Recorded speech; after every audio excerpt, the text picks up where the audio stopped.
안녕하십니까. 한국관광공사에서 온 김한규라고 합니다. 반갑습니다.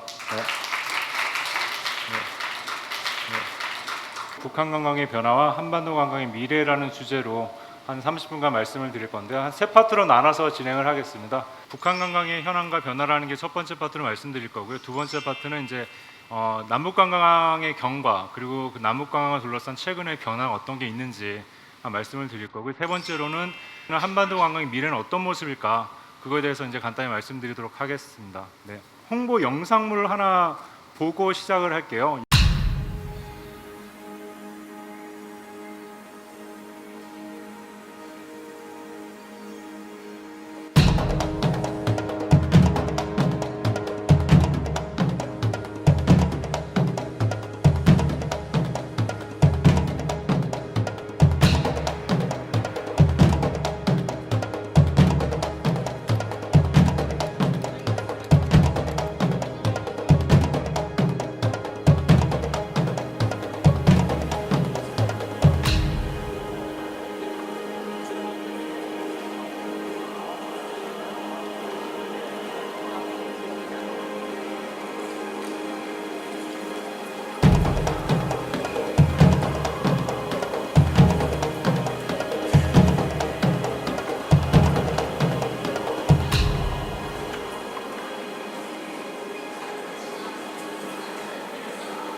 이 영상물을 2014년도에 이제 고려투어에서 만들었는데 유튜브에서 쉽게 찾아서 볼 수 있는 영상물입니다. 북한 당국이 관광에 대해서 어떻게 생각하고 있는지를 알려주는 하나의 좀 징표가 되지 않을까 싶어가지고 한번 보여드렸습니다. 예, 그렇다면 이렇게 좀 북한 정부 자체가 많이 좀 바뀌고 있다는 생각을 좀 많이 하는데, 그렇다면 실제 관광 상품의 관광 자원의 성격들은 어떻게 변화가 되고 있는지 잠깐 보여드리면요.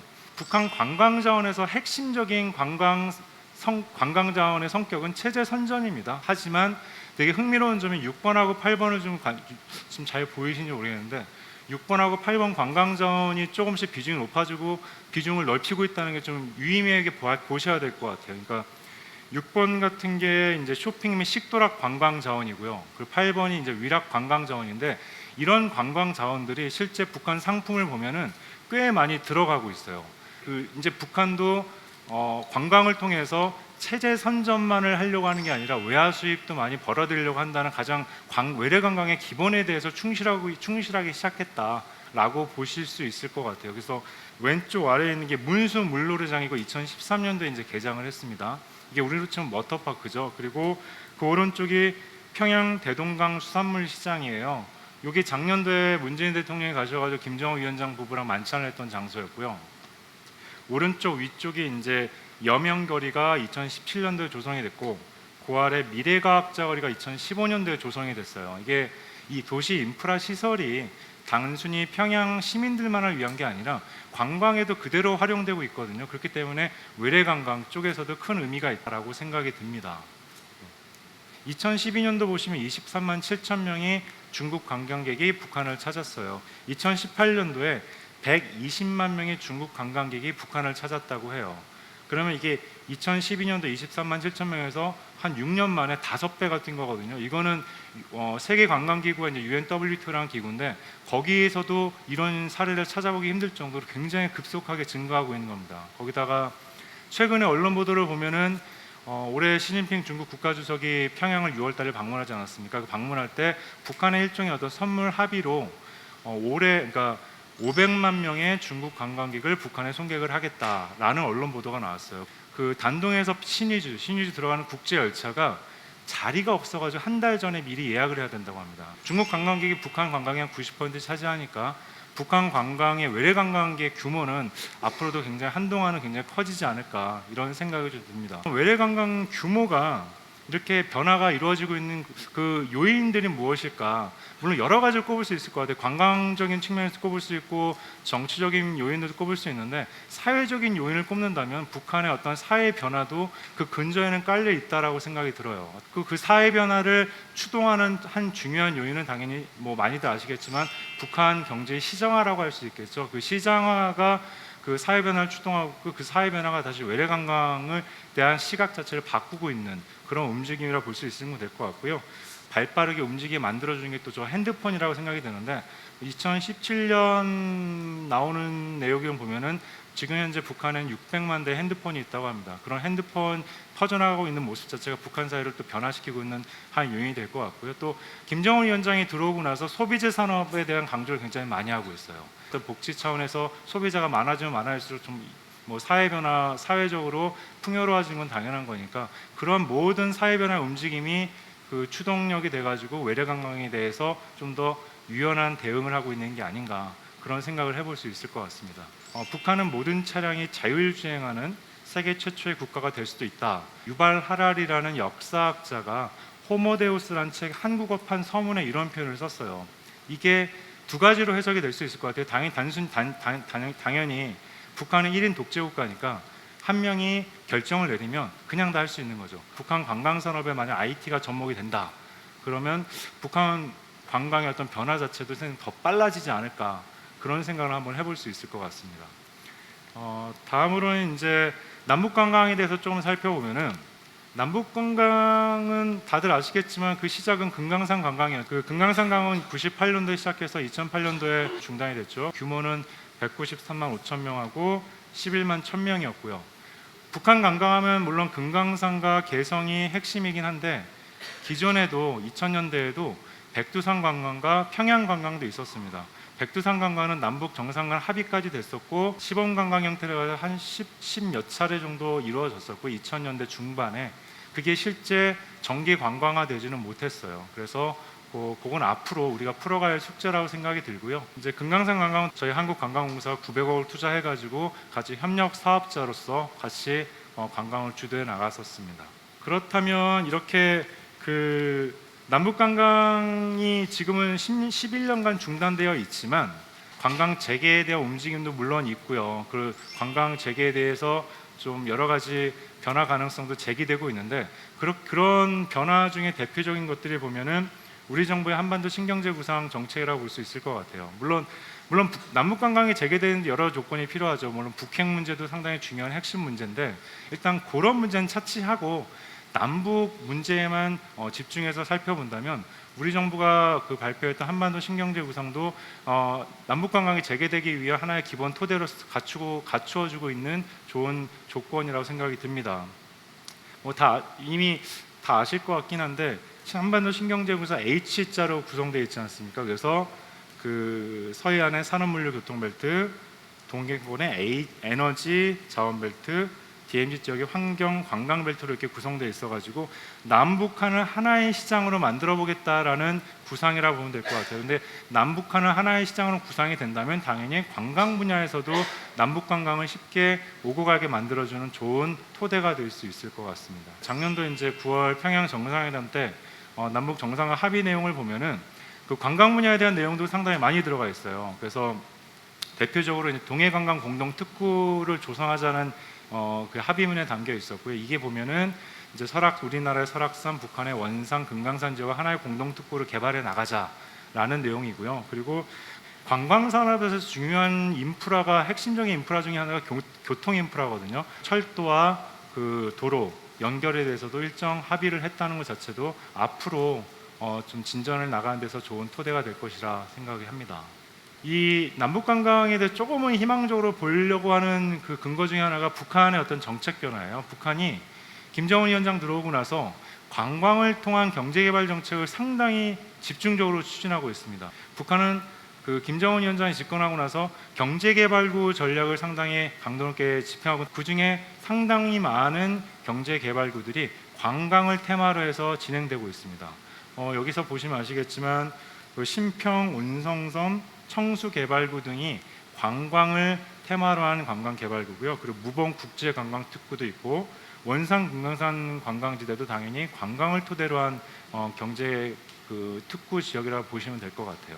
원산 갈마 해안 관광지구 그리고 삼지연 지구에는 여러 차례 가가지고 그 개발을 독려하는 모습을 보이고 있어요. 그만큼 김정은 위원장 자체가 관광 개발을 통한 경제 개발에 집중하고 있다라고 생각을 할 수 있을 것 같고 이 인프라는 관광에도 쓸 수 있고 여러 곳에 쓸 수 있는 거거든요. 그리고 관광 소프트웨어 측면에서도 관광 상품의 변화를 보면 상당히 재밌습니다. 체험적인 요소를 많이 가미하고 있어요. 그만큼 예전에는 그게 좀 두려웠던 거죠. 북한 차원에서도. 하지만 이제는 체험을 통한 관광 상품까지 생각하고 있다는 건 그만큼 관광에는 열의가 높다라고 말씀을 드릴 수 있을 것 같습니다. 남북 관계라는 게 상당히 예측하기 어렵죠. 이렇게 좋은 요건이 많은데도 사실 지금은 뭐 다들 좀 교착 상태에 빠진 것도 사실이고요. 하지만 장기적으로는 이러한 토대가 갖춰졌기 때문에 긍정적인 방향으로 나아갈 수 있지 않을까 좀 이렇게 기대를 좀 해보고 있습니다. 세 번째 파트로 이제 아이디어가 현실되는 한반도 관광의 미래는 어떤 모습일까라고 한번 그 이 파트에 대해서 말씀을 드리면요. 금강산 관광 정상화가 그 1단계로 자리매김할 수밖에 없을 것 같습니다. 그 두 번째 단계는 북한 지역의 관광 지역이 금강산뿐만이 아니라 뭐 개성, 평양, 백두산, 뭐 신의주, 나선 이런 여러 군데를 다닐 수 있는 그 단계가 한반도 관광화라고 생각을 하고요. 하지만 또 한반도 관광화가 여기에서 머물면 저는 그것도 우리가 꿈꾸는 진정한 한반도 관광이라고 생각은 들지 않습니다. 한반도 관광을 넘어선 동북아 관광화가 우리가 꿈꿔야 될 한반도 관광의 미래 모습이 아닐까 생각이 들어요. 그러니까 뭐 동북아 관광화라는 게 쉽게 설명을 드리면 중국 관광객이 베이징 출발해가지고 단동 신의주 거쳐서 평양 와서 판문점 거쳐서 우리 서울에 오고 외래 관광객들이 서울에 와서 판문점 가서 평양 갔다가 중국, 러시아로 빠져나온 이 관광 상품이 활성화되는 그 단계 그게 우리가 꿈꾸는 한반도 관광의 미래 모습이 돼야 되지 않을까 이런 생각을 좀 해보고요. 그렇게 됐을 경우에 우리 관광 지도는 이렇게 되지 않을까. 지금의 모습은 왼쪽이겠죠. 그 한반도 관광이 동북아 관광화 이루어진다면 오른쪽 모습이 될 수 있을 것 같습니다. 대륙화가 됐을 때 과연 우리한테는 어떤 기회가 주어질지 그냥 간단한 아이디어 몇 가지를 좀 말씀을 드리면 평양 올레길, 골목길 투어 이런 것도 한번 생각해 볼 수 있을 것 같아요. 평양에 가가지고 저기 국제문화거리부터 출발해서 그다음 당창건 기념탑 보고 주체사상탑 보고 그다음 미래과학자거리 보고 그래서 쭉 돌아 나와서 유경홀때까지 돌아오는 이런 관광 코스, 관광 상품을 한번 구성을 해볼 수 있을 것 같습니다. 함흥 양양 서핑 상품을 연계해보는 상품도 구성할 수 있을 것 같아요. 양양 서핑이 상당히 괜찮거든요. 근데 이 비슷한 곳이 북한 함흥에 똑같이 있어요.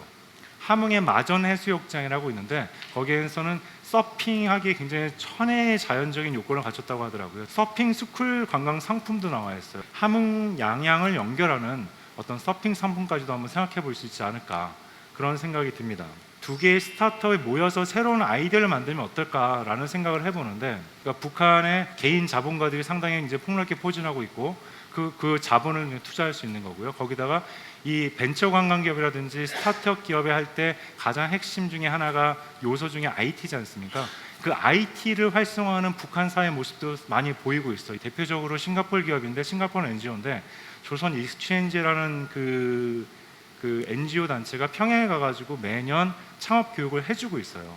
이렇다면 어느 정도 스타트업 기업의 어떤 토대가 마련될 수 있지 않을까라는 뭐 기대 섞인 전망을 하면, 뭐 개성공업 단지에 뭐 우리 남측의 그 스타트업 기업이 가고 북측의 스타트업 기업이 와가지고 그 안에서 쿵짝쿵짝해서 새로운 아이디어를 탄생시킬 수 있는 좋은 토대가 되지 않을까, 이런 한번 상상도 한번 해볼 수 있을 것 같습니다. 그 관련돼 가지고 저희 관광공사에서, 한국관광공사에서 매년 관광 벤처 기업을 선정하고 있어요. 그래서 2015년도부터 2019년도까지 지금 한 98개의 관광 벤처 기업을 선정해 지원을 하고 있는데, 그 관광에 특화되어 있는 아이디어가 상당히 재미있는 게 많습니다. 그 중에서 온라인 예약 시스템을 구축하는 그 벤처 기업들도 있고요. 인증 스탬프 투어를 상품화하는 그런 벤처 기업들도 있어요. 이런 걸 그대로 뭐 북한 한반도관과 연계해 가지고 온라인 예약 시스템을 구축한다, 이런 식으로 아이디어를 확장할 수도 있을 것 같습니다.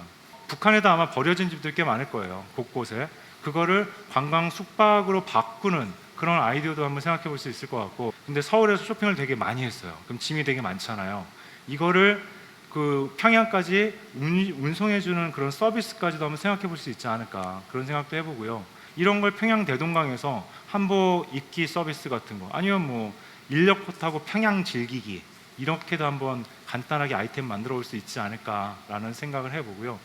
끝으로 이제 IT하고, 제가 요즘 지금 이번 말씀드릴 때 굉장히 강조하긴 해요, IT인데 이게 이렇게 강조할 수밖에 없는 게 요즘에 관광 산업이 워낙 IT랑 융합이 많이 되고 있어서 말씀을 드리는 거고요. 거기다가 우리 만약에 한반도 관광이 이루어진다면 가장 핵심 시장은 중국 시장이 될 수밖에 없을 것 같습니다.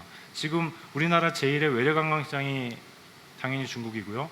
북한의 제일 외래 관광 시장이 중국이거든요. 그럴 경우에 또 인접해 있어요. 그렇다면 중국 관광객이 아마 제일 많이 들어올 텐데, 중국 사회 변화에서 가장 핵심이 또 IT거든요. 그래서 IT에 대해서 친근성이 되게 강해요. 그렇다면 이 중국 관광을 타겟으로 하는 한반도 관광 IT 결제 시스템을 만들어 본다든지, 이렇게도 한번 구성을 해볼 수 있지 않을까라고 혼자 한번 생각을 해봤습니다. 여러분들이 생각하는 그런 아이디어들이 한번 제대로 꼽힐 수 있는 한반도 관광의 미래가 좀 빨리 좀 왔으면 하는 기대를 좀 해보게 됐습니다. 네, 감사합니다. 네.